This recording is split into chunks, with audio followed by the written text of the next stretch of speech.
The hidden room beneath the barn became their meeting place as Kel explained everything that had happened since Zara's capture of the peace treaty that officially ended the war between humans and Dracnians was largely a sham. While some humans genuinely sought peace, a powerful faction within the Earth, government had continued capturing Dracnians in secret, using them as forced labor and research subjects. We have a network across the planet. Kel said, his scales catching the light from the single lamp illuminating the underground chamber. Safe houses like this one helping to move our people back home when possible. Zara listened carefully, processing the information.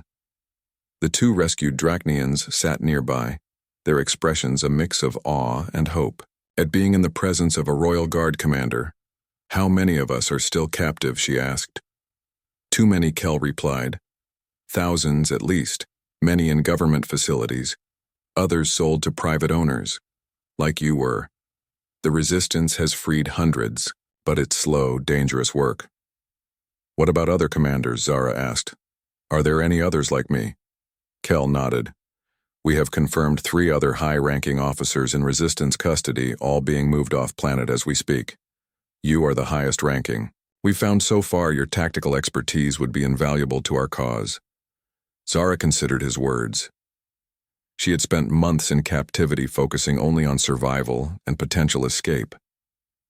Now a new possibility presented itself, not just freedom for herself, but a chance to free her people and fight back against those who had enslaved them.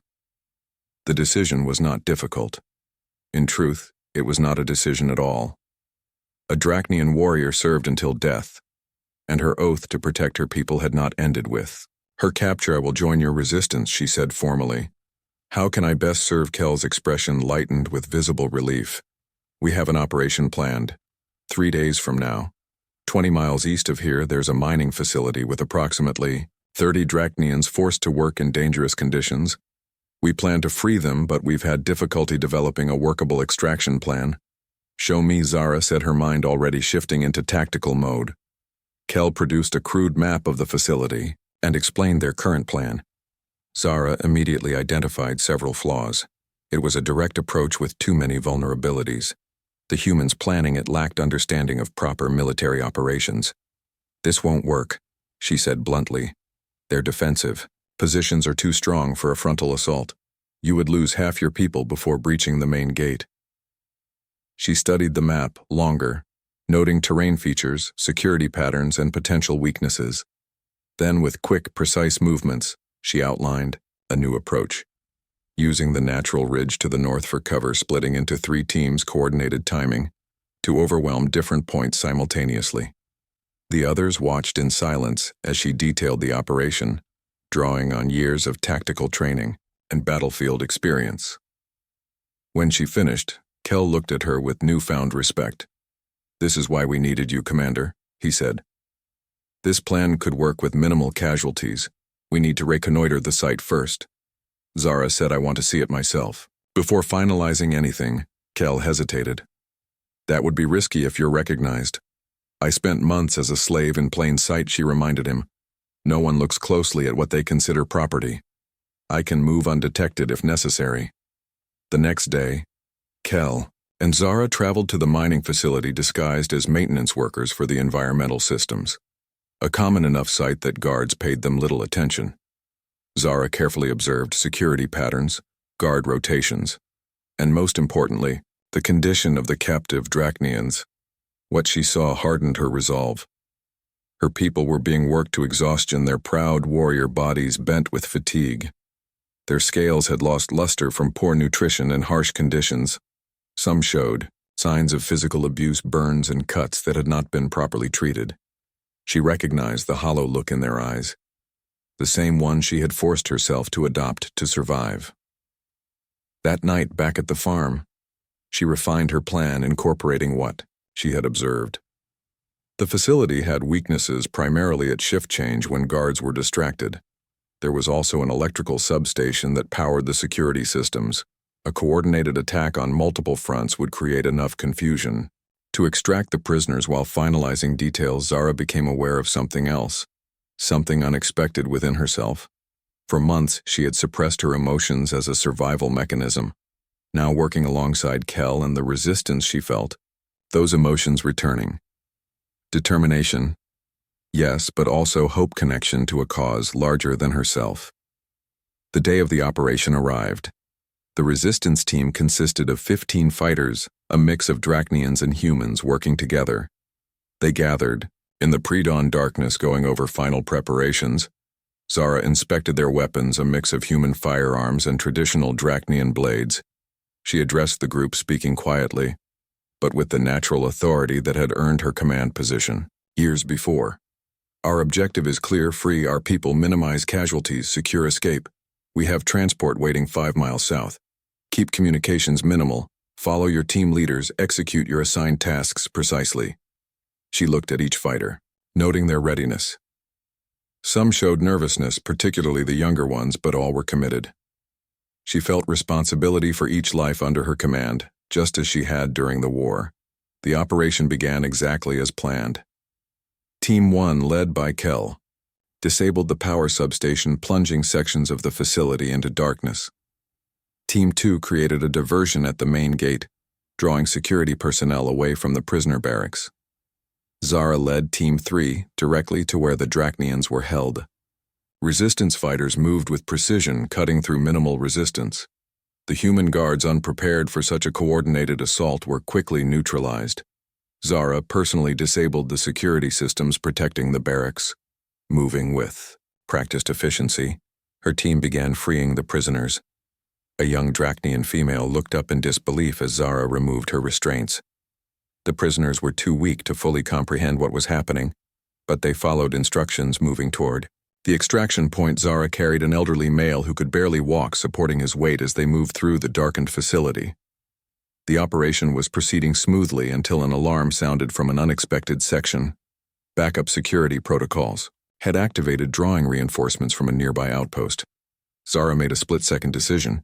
Kel, she called through their communication device. Take the prisoners out through extraction point B. I'll hold them here. Commander, that's not the plan, Kel protested. The plan has changed, she responded with the calm certainty of a battlefield commander. The prisoners come first. Always. Without waiting for his response, Zara positioned herself at a strategic choke point leading to the escape route.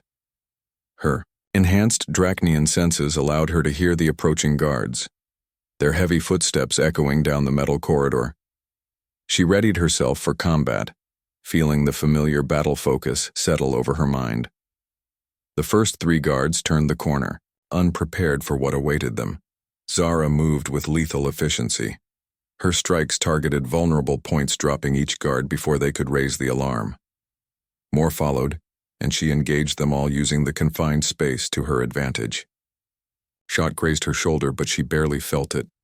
Her training allowed her to compartmentalize pain, focusing solely on the task at hand. She was buying time for her people to escape, and nothing else mattered. After what seemed like hours, but was likely only minutes, Kel contacted her. The prisoners are secure, Commander. Extraction complete. Zara allowed herself a moment of satisfaction before focusing on her own escape.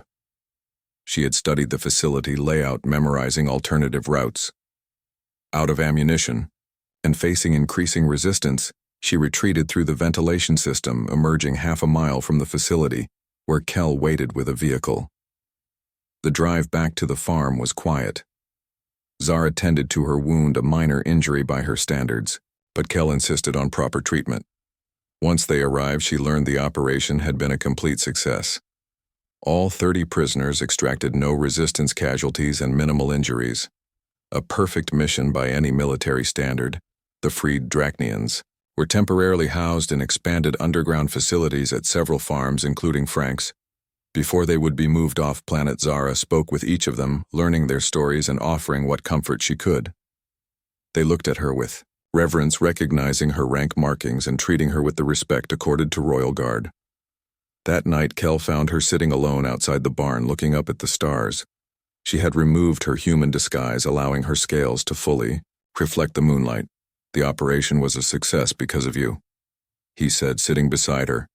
You gave our people hope today. Something many of them had lost. Zara was quiet for a moment. I failed them once, when my ship was captured. She finally said, I won't fail them again. You didn't fail anyone, Kel corrected gently. You were outnumbered, your ship crippled. The fact that you survived at all was remarkable. Zara didn't respond. Her mind was already planning future operations. The mining facility was just one of many places holding her people captive. This was just the beginning.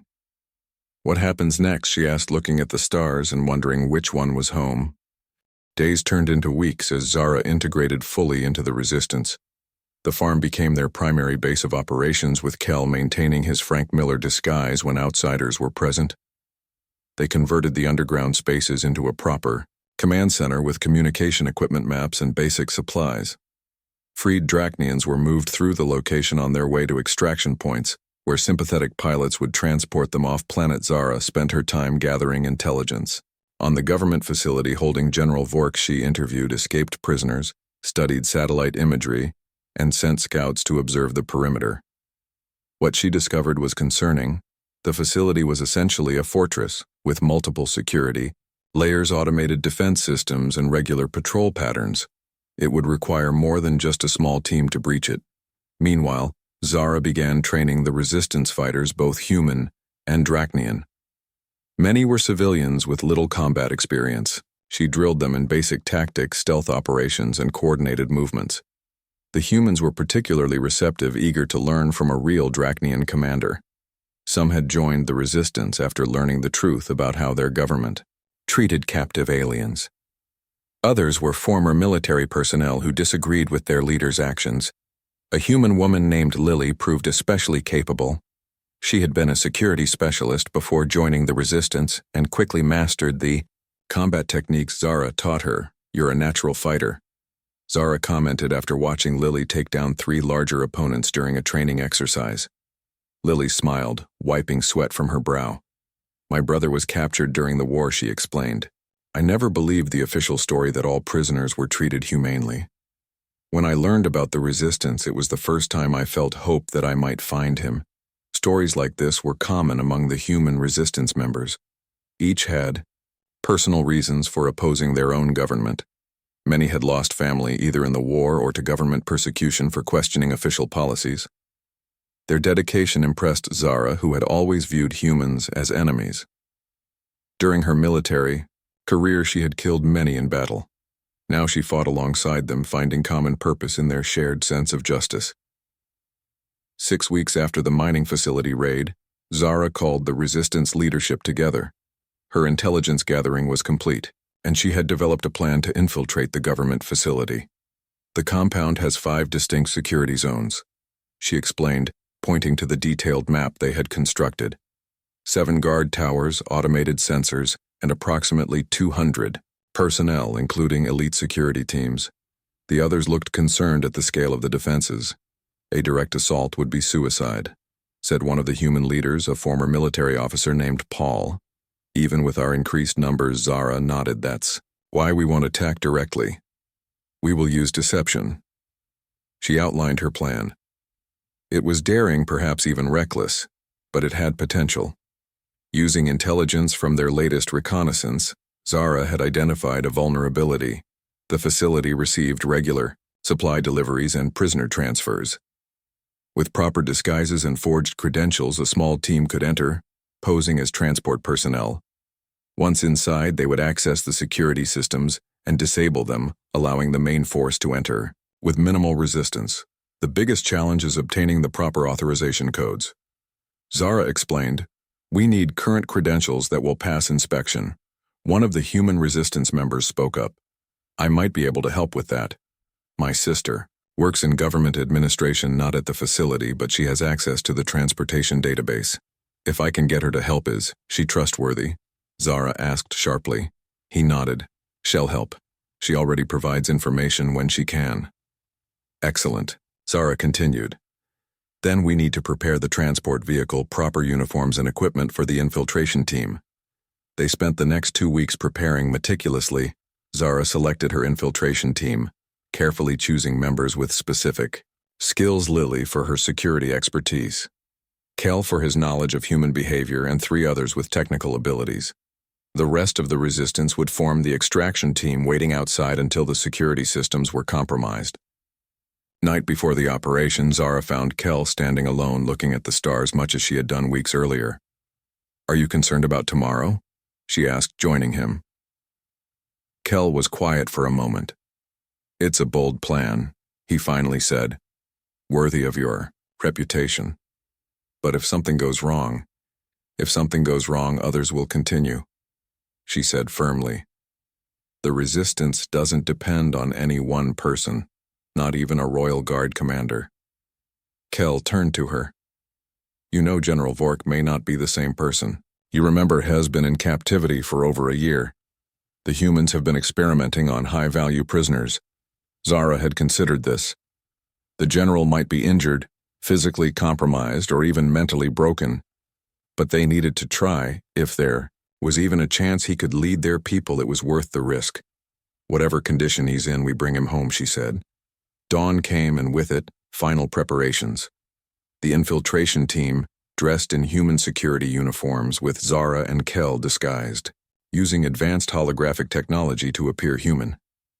They loaded into a transport vehicle modified to match official government designs. With forged credentials and authorization codes, they approached the facility. Main gate, Zara sat calmly in. The passenger seat, her mind clear-focused on the mission. The guard at the gate examined their credentials, checking them against his database. This was the most dangerous moment.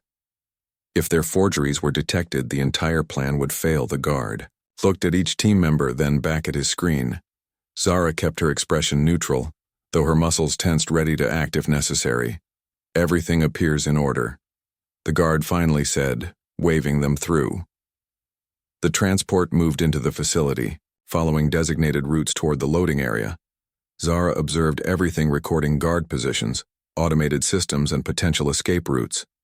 Once parked at the delivery bay, they began unloading supplies, maintaining their cover, while Lily quietly attached a small device to a nearby access panel. "Control room is 2 levels down northwest corner," she whispered as they worked. "Security hub, adjacent. Remember, the passcode is changing every 15 minutes. We have to move fast." They split into 2 groups as planned, Zara leading one team toward the control room while Kel took the second team to locate the prisoner cells. They moved with practiced efficiency, using the stolen credentials to pass through security checkpoints. When questioned, they responded with rehearsed answers. Keeping interactions brief, Zara's team reached the security level without incident. The true test came at the final checkpoint. A retinal scanner protected the main security hub. No forged credential would bypass this, as planned. Lily approached the guard station, requesting assistance with a delivery manifest. While the guard was distracted, Zara moved silently behind him. A precise strike rendered him unconscious. They dragged him to the scanner, using his eye to gain access to the hub. Once inside, Lily went to work on the systems, her fingers flying across the controls, disabling alarms, unlocking secured areas, and looping camera feeds to hide their movements. "We have 15 minutes before the system automatically resets," Lily said without looking up. "Continue to the prisoner level. You'll maintain control here." Zara left 2 team members with Lily and proceeded deeper into the facility. Her enhanced hearing detected Kel's team moving through adjacent corridors according to plan. She followed memorized routes toward the high-security detention area, where General Vork was supposedly held. The detention level was eerily quiet. Most guards had been drawn away by a diversion on the opposite side of the compound. Zara moved from cell to cell, checking each occupant through small observation windows. Most contained Drachnians in various states of health. Some appeared to have been subjected to medical experiments. Their conditions fueled her determination. At the end of a long corridor, she found what she sought: a heavily reinforced door with additional security measures. A sign indicated Specimen V7 high-value asset. The resistance intelligence was correct. This was where they kept important prisoners.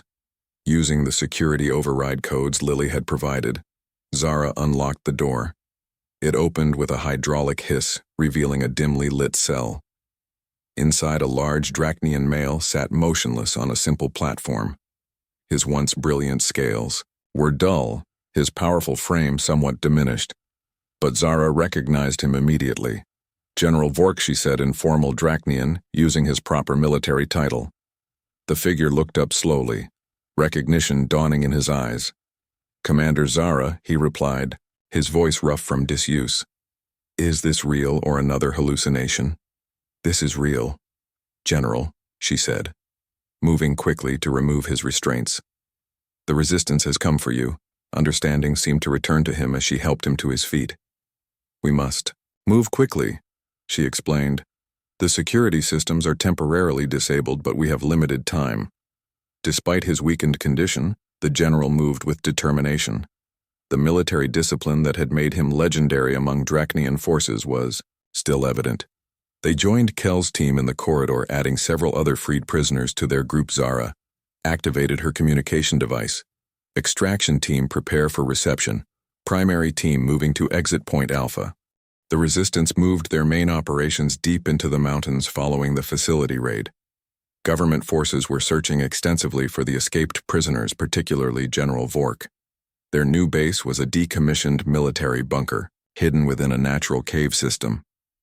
Its existence known only to a few trusted human resistance members. Zara stood in the makeshift command center, studying maps and intelligence reports. The raid had been successful, but it had also exposed the resistance. To greater risk, government security had tightened across all facilities, holding Dracnians, making future rescue operations more difficult, and now they had confirmation of something worse, according to intelligence gathered from the liberated prisoners. The human government was developing a new weapon system designed specifically to target Dracnian physiology. A biological agent that would attack their unique cellular structure, causing painful death within hours. Samples had already been tested on captive Dracnians with horrifying results. General Vork recovered much of his strength over the following weeks. His presence transformed the resistance. What had been a scattered collection of cells became a coordinated force. Dracnians who had been hiding or passing as cooperative recognized his authority immediately. Humans in the resistance respected his strategic mind and calm leadership. He worked closely with Zara, adapting military tactics to their guerrilla operations. The general called their leadership council together one evening. There gathered in the central chamber of the bunker Dracnian and human leaders sitting together as equals. We cannot continue merely freeing small groups of prisoners. Vork said, his voice had regained its commanding tone. The development of this biological weapon represents an extinction-level threat to our species. If deployed, it could kill every Dracnian on Earth and potentially reach our homeworld. The human and Dracnian leaders listened intently as he outlined what they knew. The weapon was being developed at a heavily fortified research facility in the northern mountains. The final testing phase was nearly complete. After that, mass production would begin. What do you propose, General? Asked Lily, who now led the human contingent of their forces. Vork looked to Zara, who stepped forward. The time for small operations is over, she said. We must strike directly at the research facility and destroy all traces of this weapon. The room fell, silent as the implications settled over them. This would not be another quick raid, but a major military operation against one of the most secure government installations on the planet. We would need every fighter we have, Kel said. And even then the casualties will be high. Zara finished. We understand the cost, but the alternative is worse. She outlined their initial assessment. The facility was built into a mountain with multiple security layers, automated defense systems, and an elite military unit assigned for protection. It was designed to withstand external attack. A frontal assault would fail, Vork said. But we have something they don't expect. He gestured to a human resistance member who stepped forward. This is Steve. He worked as a construction engineer on the facility before joining us. He knows every access point, ventilation system, and structural weakness. Steve spread detailed blueprints across the central table pointing to specific areas. The facility has 3 main vulnerabilities, he explained. First, the power system relies on external generators here and here. Second, the ventilation system has emergency overrides designed to prevent contamination in case of a biological leak. Third, there are maintenance tunnels that were sealed after construction but could be reopened. Over the next days, they developed their plan. It would require precise coordination between multiple teams. Zara would lead the main assault force, drawing attention to the front gates, while specialized teams infiltrated through the maintenance tunnels. Once inside, they would disable the power systems, allowing a third team to access the research levels and destroy all samples and data related to the weapon. They gathered supplies, weapons, and equipment, moving them secretly to forward positions near the facility.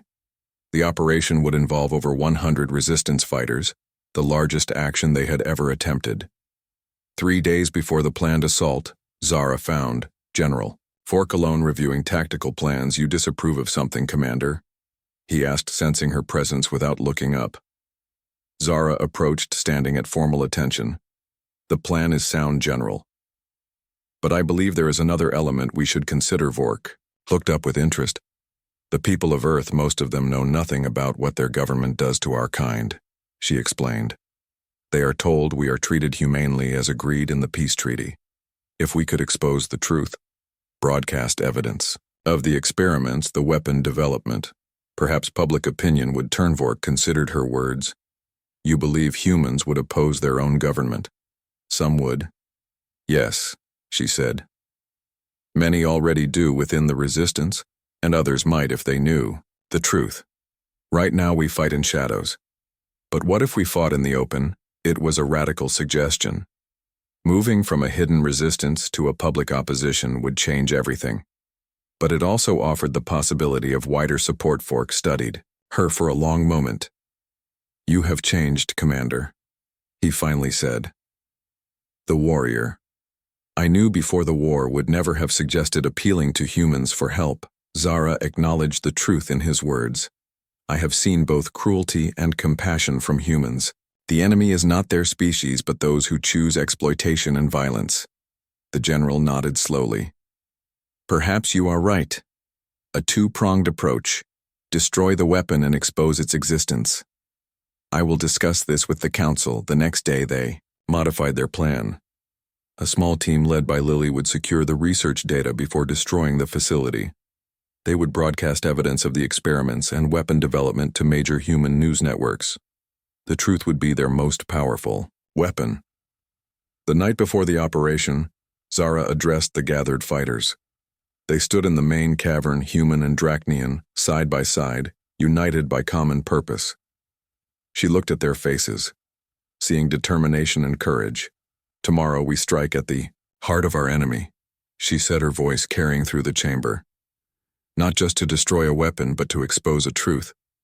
The human government has violated not only our rights, but their own laws and principles. They have hidden their actions from their own people, afraid of being judged, but tomorrow the truth will be known." She continued, pacing before them. "Some of us will not return. This is the reality of what we face, but know that your sacrifice serves something greater than any individual. Freedom for our people. Justice for those who suffered. And perhaps a new understanding between our species." The fighters saluted in response, both humans and Dracnians. The sight of them standing together filled Zara with hope. Whatever happened tomorrow, something important had already been accomplished. Two species, once bitter enemies, now fought side by side. Dawn came with clear skies. The resistance forces moved into position surrounding the mountain facility. Teams checked communications equipment, weapons, and specific objectives. Zara led the main assault force, 50 fighters strong, positioned near the main entrance. General Vork commanded the operation from a mobile command post, coordinating all teams. The signal came precisely at midday. Zara led her team forward, launching a direct attack on the main gate. Heavy weapons fire drew immediate response from facility defenders. Multiple explosions damaged external sensors, creating confusion among the security forces. They returned fire, forcing Zara's team to take cover, but the diversion was working. Kel reported from his position. "All eyes are on the main gate. Infiltration team moving in." Now Zara continued the frontal assault, keeping pressure on the defenders. Her warriors, both human and Dracnian, fought with extraordinary courage. Taking heavy fire, they still managed to disable 2 guard towers and breach the outer perimeter fence. They would not likely break through completely, but that was not their objective. They merely needed to hold attention long enough for the other teams to complete their missions. 20 minutes into the battle, Kel reported success. The infiltration team had entered through a maintenance tunnel and reached the power distribution center. Within moments, the facility's main power went offline. Emergency systems activated but created enough confusion for the third team led by Lily to access the research level. Zara ordered her team to press forward, maintaining pressure on the defenders. The fighting intensified as facility security deployed heavy weapons. Their position became increasingly dangerous, but retreat was not an option. Every minute they held allowed the other teams to move deeper into the facility. Vork's voice came through. Her communicator research team has reached the target. They need 10 more minutes to secure data and plant charges. Zara looked at her fighters. Several were injured too fatally, but the others continued fighting, showing remarkable courage. She made a decision. Hold this position, she ordered her second in command. Am taking a strike team through the breach. We will create a secondary diversion before anyone could object. She selected 5 warriors, the most skilled fighters in her unit. Together, they moved laterally along the perimeter using smoke grenades to cover their approach. They found a damaged section of fence and slipped through. Behind enemy lines, they targeted communications equipment and secondary power systems, creating additional chaos. 3 months passed since the destruction of the research facility. The political landscape of Earth had transformed. The exposure of government atrocities against Dracnian prisoners sparked massive public protests. Public hearings were held. Several high-ranking officials faced criminal charges for authorizing illegal experimentation and weapons development. A transitional government formed, promising reform, transparency, and justice. The resistance movement emerged from hiding, transforming into a public advocacy organization. They established a headquarters in a major city, operating openly with protection from sympathetic human authorities.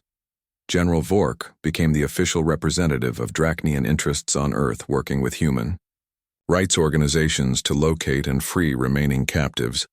Zara stood at the window of their new headquarters, watching people in the street below humans and free Dracnians move together, some in groups, some individually. Most significant were the ordinary interactions she observed: conversations, shared meals, simple commerce. The beginnings of coexistence. Lily entered the office carrying data tablets.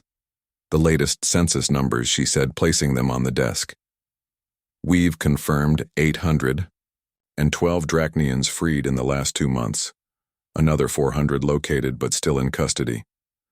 Negotiations for their release continue. Zara nodded, reviewing the information. The transition was proceeding faster than she had expected, but not without challenges. Some humans still viewed Dracnians with fear or hatred. Some Dracnians sought revenge rather than reconciliation. The wounds of war and captivity would take generations to heal. How are the relocation programs progressing? She asked Lily, activated a map showing settlement patterns quite well. 3 new Dracnian communities established in previously abandoned rural areas. Building proceeds with both human and Dracnian labor. The integration programs show promising results. Some Dracnians prefer to live among themselves, of course, but many are choosing mixed communities. Zara was not surprised. Dracnians were highly adaptive by nature. Once basic needs for safety and respect were met, many would naturally seek interaction and exchange. With humans, their warrior culture valued strength but also knowledge and new experiences. Her communicator activated with an incoming message from General Vork Commander. He said formally, "The diplomatic delegation has arrived. Your presence is requested." Zara acknowledged the message and prepared herself. This meeting had been months in planning. A delegation from the Dracnian homeworld had finally arrived in Earth orbit, responding to the communications Vork had established. Their ship remained in space, while representatives shuttled down for negotiations. The future relationship between their species would be determined by these talks.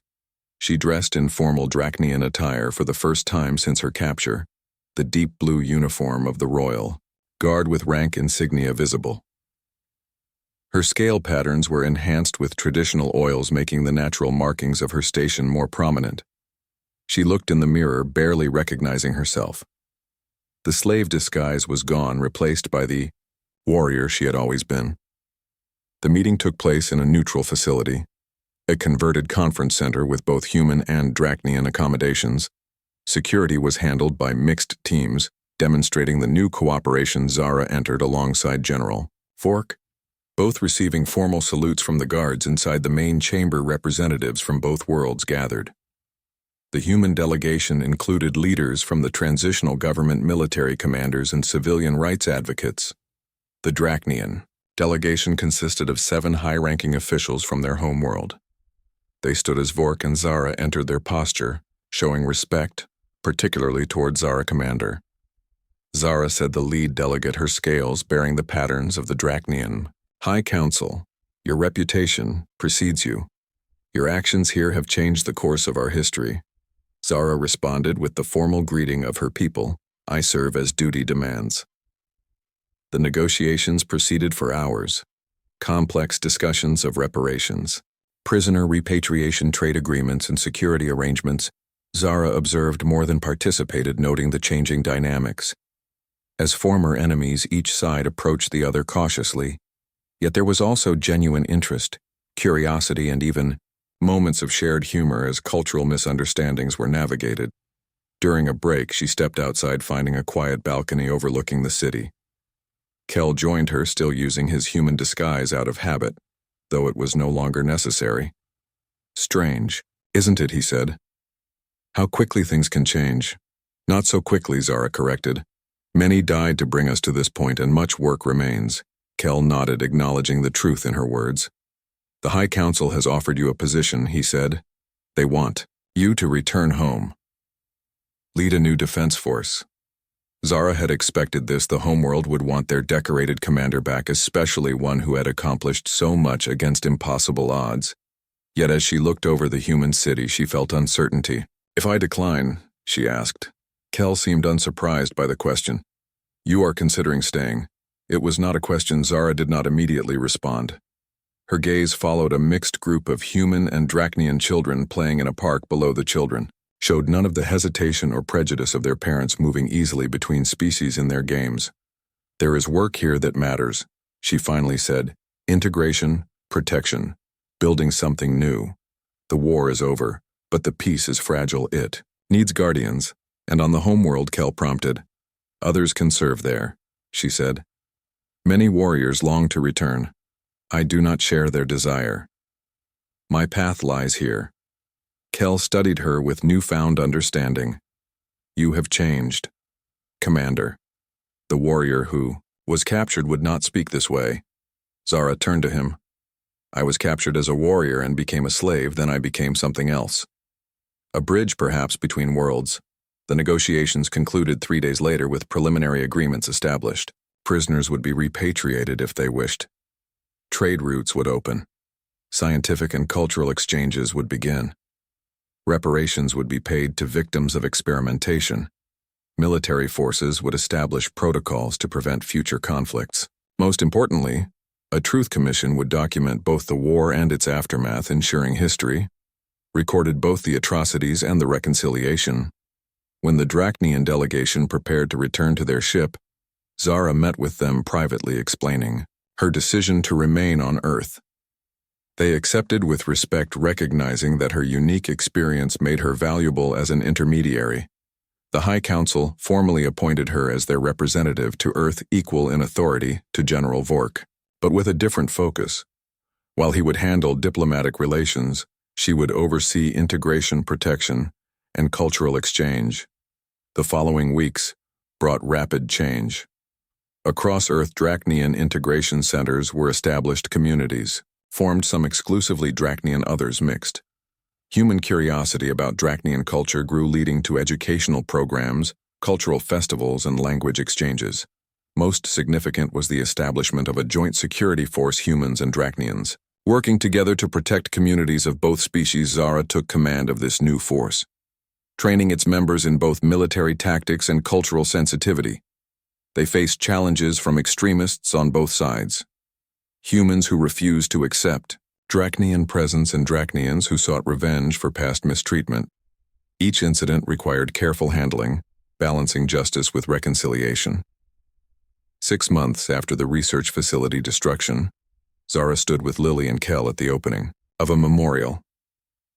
The simple stone monument listed the names of all known Drachnians who had died in captivity on Earth, alongside the names of resistance members, both human and Drachnian, who had given their lives for freedom. Representatives from both species spoke, offering remembrance and commitment to a better future. After the ceremony, a small Drachnian child approached Zara, looking up with curious eyes. "Are you the warrior from the stories?" she asked in halting English. Zara knelt to the child's level. "What stories do you mean, little one?" The child's eyes widened. The one who pretended to be a slave, but was really a great commander. The one who freed our people. Zara considered how to respond. The truth was both simpler and more complex than the stories that had begun to spread. "I was a warrior who became a slave," she said gently. "And then I became something else. Something new. Just as our peoples are becoming something new together." The child seemed to consider this. Then, with the directness of youth, asked, "Will there be another war?" Zara looked around at the gathered humans and Drachnians, former enemies, now cautious neighbors, perhaps even friends. "Not if we remember both the pain of war and the promise of peace," she answered. "Not if we choose to see each other as people first before species or rank or history." The child nodded, apparently satisfied, then ran back to her waiting parents, a human woman and Drachnian male. One of the first mixed families to publicly acknowledge their relationship. Zara watched them leave together, thinking of how rapidly some changes had come while others would take generations. Later that evening, she returned to the farm where her journey had begun. The buildings remained, but their purpose had transformed. The underground chambers, once hiding places for escaped prisoners, were now cultural centers, where Drachnians taught humans their language, arts, and history. The fields still grew crops, but now fed communities of both species. The barn had become a training facility where Zara sometimes taught combat forms to mixed classes of human and Drachnian students. The market bustled with activity as humans moved from stall to stall, examining the various goods for sale. Zara watched them through the bars of her cage, her blue-scaled skin glimmering under the harsh lights. The metal collar around her neck felt heavy, a constant reminder of her current status as nothing more than property. No one looking at her would guess she was once Commander Zara of the Drachnian Royal Guard, one of the most feared and respected warriors in the 7 systems. To these humans, she was just another alien captive brought to Earth after the Great War. Her species was known for their physical strength, which made them valuable as laborers and servants. But humans remained ignorant of the rich warrior culture that defined Drachnian society. Zara flexed her clawed hands, careful not to draw attention to the movement. Her captors had no idea that her seemingly decorative scale patterns actually indicated her high military rank. If they knew, they would either kill her immediately or use her as a high-value hostage. So she played the role of a simple worker waiting patiently for an opportunity. The auctioneer approached her cage, a portly man with a device that projected his voice across the market. "Ladies and gentlemen, our next lot is a female Drachnian in prime condition, approximately 30 Earth years old with no visible defects, excellent for farm work, mining, or household labor.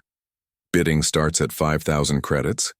Zara kept her eyes downcast, hiding the burning rage within. She had been taught to control her emotions during the decades she spent in military training.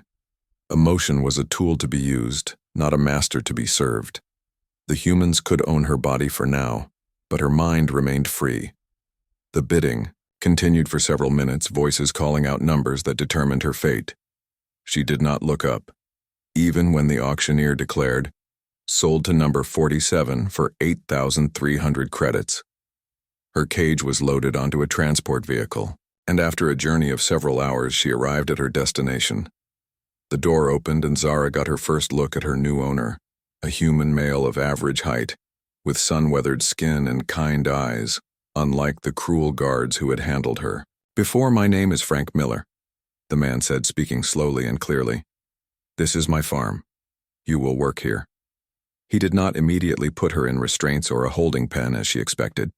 Instead, he showed her to a small room in an outbuilding. I'd had a simple bed, a table, and even a window. It was not freedom, but it was better than the cages she had known since her capture. Over the following days, Zara observed the farm and its routines. Frank owned a large property where he grew crops and kept some animals. He lived alone and seemed to manage most of the work himself until now.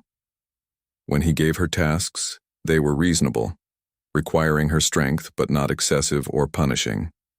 Most surprising was how he spoke to her. Not through a translation device as was common, but directly in simple words waiting for her to understand.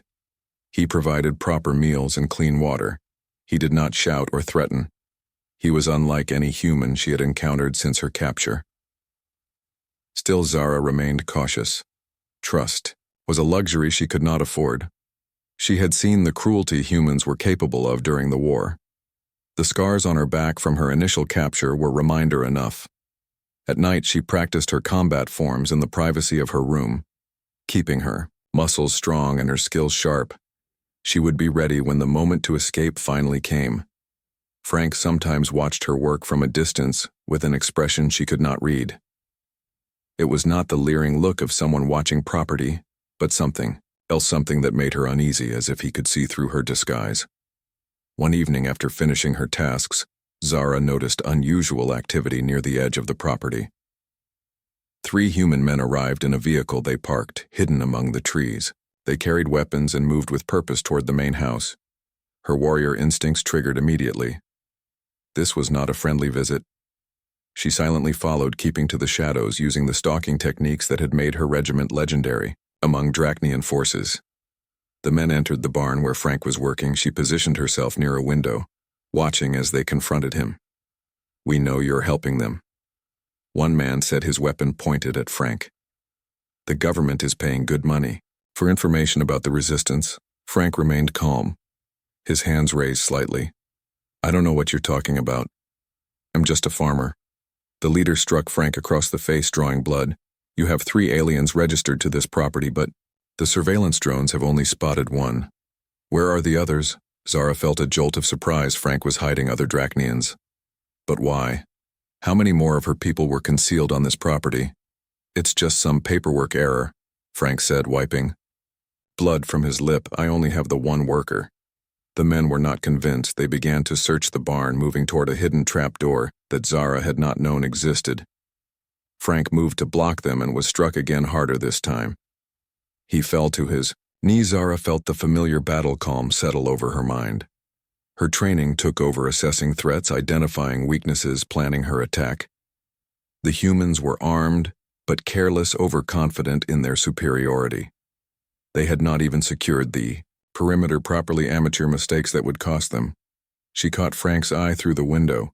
He saw her and subtly shook his head, warning her to stay hidden. But the situation was escalating.